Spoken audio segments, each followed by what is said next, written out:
you grown, your siblings are grown. Y'all don't really know each other. It's just all taking this time to get to know and learn who your family are, and they have to learn who you are, because you're gonna have ways that they're not gonna understand. Some of us, like, we still come in, we get out, have our food, whatever, we go to the room and eat. These are learned behaviors that we adapted to for so many years. And it's going to take time. It takes understanding. So sometimes family need to have people to talk to too, because they don't understand how to help you. Right. So those services will be expanded, understanding all this knowledge.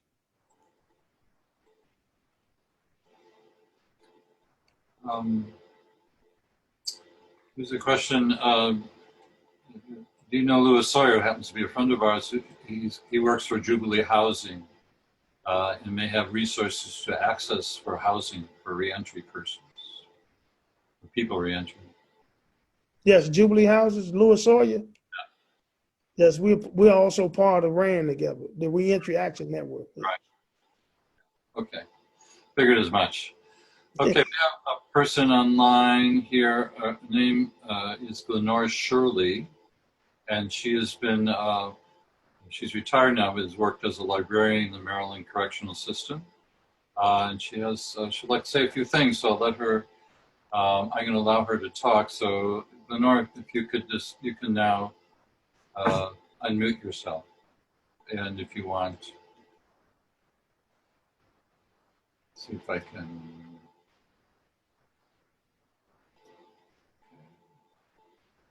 Are you still there? Yes, I'm there. Okay, go ahead. It's amazing how, Tyrone, all the things you've said is exactly what I experienced when I work in the prison system. Many of the prisoners came from poor environment, mostly Black, and probably had not a lot of economic or things, or also did not have support or community support. So the first thing I remember one prisoner saying, why would I work at McDonald's for $4 when I can go on the street and $4 an hour when I go on the street and pay, get $600. But in the prison system, they begin to learn. So what you have described is the same thing. Now, did you have, and you mentioned the library, my question to you is, did you have other supporters? Because one of the things that I found was that the corrections officers considered it their job to keep you in your place. If they did not, were not there as correction officer, they would not have had a job. How did you find them when you worked there? I found a lot of them welcome. A lot of them wanted to help. I came in during the time I had different case managers, right? I had different people. And I just think they just took a liking to me, that I was just curious. And I do understand, working in that environment. I've seen some of them who worked in that environment, and they start out one way. And a lot of time we don't talk about the trauma that officers suffered. Remember, they see every evil that takes place in the prison. And we don't talk about the trauma that they go through. And then you see them, and they come in a year from now, and they started a year later, they're just completely different. Where they used to be, welcoming, they used to be warming. How you doing today, sir? And all that changes. All that changes. The same way the people who are incarcerated change through the trauma, so do the people who work there change through it too.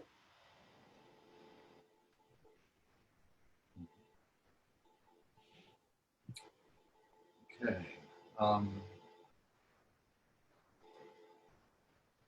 Did you have anything else you wanted to say? No, I'm just very impressed by how you have prepared yourself for re-entry, because that's one of the greatest problems we have, there's not a lot of preparation for reentry. So the other thing, when I worked there, I brought in people to talk to prisoners about reentry.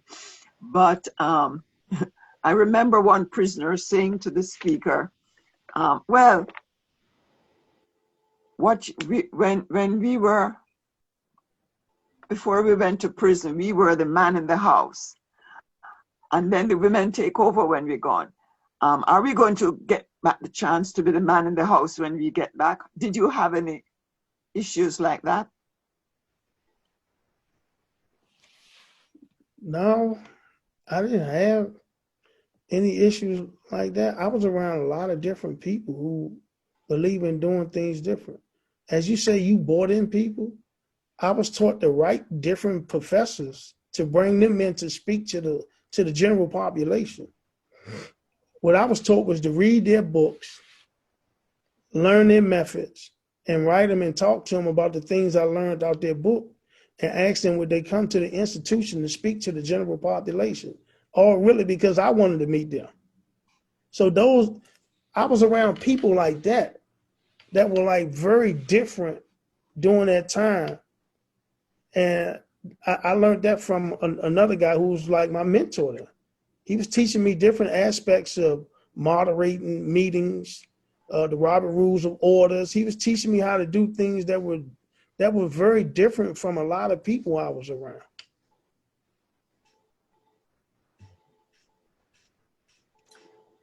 I infer, I think you said this, but I just want to highlight it, I guess, is that you experienced in your time in prison a real change in emphasis from where there was a lot of emphasis on rehabilitation, and a lot of educational opportunities were given in many ways, and that changed over time, where it became much more punitive and fewer opportunities, if any, were offered to people in prison. Is that a correct statement that did Absolutely. I correctly? Yeah. Yes, yes. Because like more people started coming into the federal system then. The federal system wasn't that populated then. Right. Then, when DC, lost control of the people they incarcerate, they turned them over to the federal prison. So everybody who catches a felony inside DC now goes inside the Federal Bureau of Prison, in one of their 122 prisons throughout the United States. And so that changed the whole dynamics of it. Another question: what is the most helpful thing an individual parish or church can do to help with reentry? Exposure, just letting people know that, if they return to this community, that community, like we have resources. I think that's the biggest gap. Like inside the system, like you read what they call, where they have resources inside the computer called the inmate directory. And you read all these different organizations.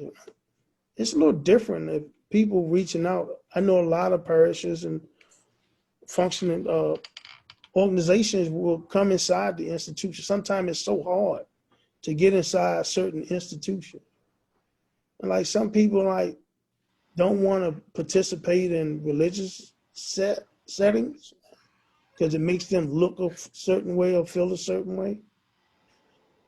But just exposure that resources are available for people.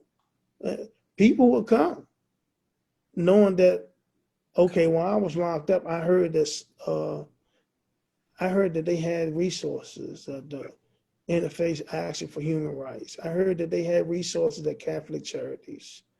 I heard they had resources. Once we hear about these resources, you start to when you come out, your family can't do everything. So you need people who are expert in the field of reentry to help you navigate the reentry resources. Yeah. Yes. No, I certainly can understand that. So, there's Eric. I guess you know Eric who's online who'd like to say something. So, Eric, if you want to unmute yourself, you can. Yeah. Hey Ty, how you doing, man? How you doing, Eric? I'm doing good, man. I just wanted to say, man, I really, really appreciate you giving an in-depth look at life in the system. I think what gets lost a lot of times is the actual lives that we live on the inside and the transformation that we make as men and women to be put in a better space once we come home. And the fact that gentlemen like you who create programs is what makes the District of Columbia, to me, my experience, the best place to come to when leaving those pages. Because a lot of the programs here, and talking to gentlemen, fellow gentlemen in the BOP and other states, their programs just don't match up to DC. So, I applaud you and I continue and I wish you well wishes, man, and continued success. And hopefully offline we can get together because, me and Kareem, we part of the DC Caucus for Returning Citizens. So we're in the voting rights. I just haven't had the opportunity to reach out to you. But I'll be reaching out to you. And Chuck and Ed, I appreciate this forum. Hopefully y'all gonna have more forums like this because it is a lot of men and women like Brother Tyrone that comes home and really do the right thing. So thanks again, everyone. Thank you, Eric. Eric, if you could, actually, we'd love to have future contact with you, Eric. If you could just put in the chat box your email address, I'd love to get in touch with you at another time. Okay, no problem. Great, thank you. And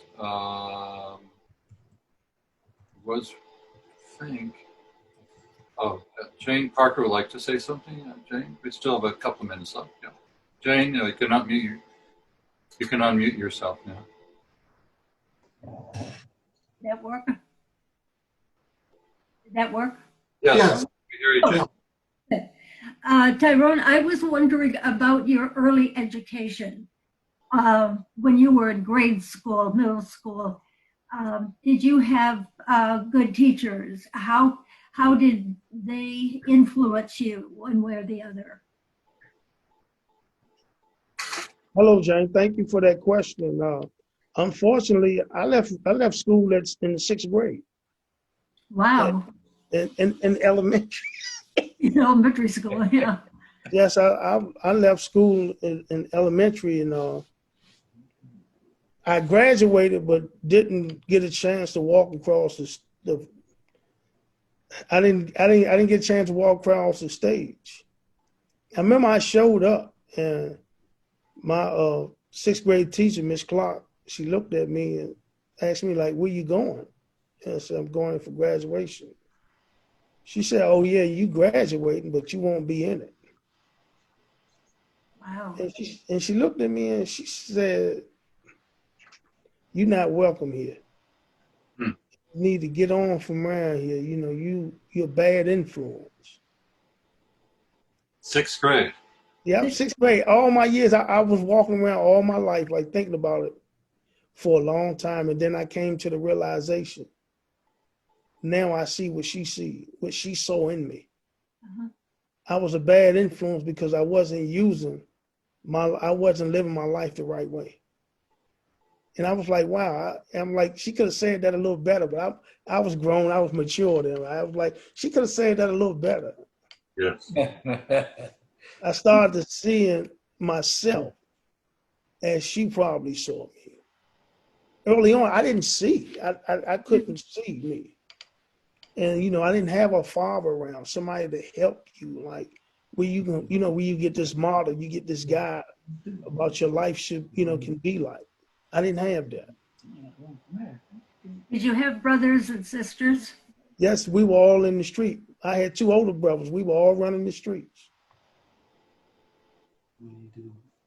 Wow. I used to teach, hard. that's why I'm asking you. No, you good. I'm sorry. Can you say that again, please, Jane? I said, I used to be a teacher, and I taught sixth grade as a self-contained classroom. And so that just shocks me that you would be treated that way by a teacher. I'm sorry. I'm really sorry. Reflecting though, Jane. I started reflecting on what she was saying as I got older. And I started looking at how many people used to hang around me, but people didn't hang. No one from class hung in the street with me. But I started looking at my life as she probably saw it, that when I started doing a lot of positive things and how people came around me, I started looking at it in that light. As I got mature, I started saying, oh, that's what she saw in me. Sometimes, people just say how they feel because they disappointed and not really understanding that you're a child and that you can't see what they see. Right. But as I started maturing, I started realizing, oh, that's what she saw in me. And that just really made me appreciate, because that stayed with me from that day all the way up until my early 40s. So I just not too long ago came to the realization of what she saw in me in the 6th grade. Well, I'm glad that you have moved beyond that. Thank you. Okay, I think we're at the end of our time. And again, I want to thank Tyrone. Wonderful, wonderful interview. I really appreciate you being so forthright and sharing many of the details of your life. I want to thank Ed for joining me and asking questions. And I want to thank our audience for the many thoughtful questions and comments that we received as well. So wish everyone well, and we hope to continue this series sometime in the fall. And one idea I had was something I need to explore a little bit more was there's been a tremendous amount of literature published recently on all aspects of criminal justice. Some wonderful books I've recently read, and I'm hoping to have an author series where we interview some of the authors of these books and their insight to share more widely with our group. So that's to be arranged yet. So anyway, wish everyone well and a good rest of the week. Remember that our special event, virtual Human Rights at the Prison Door event, will be September 9th at 5:30, and you can go onto our website to register for that event. So thank you all, and have a great day. Thank you, Tyrone. Thank you for having me. Yeah. Thank you, everyone, for listening. Yeah. And participating. You're welcome. Okay, I'm going to sign off.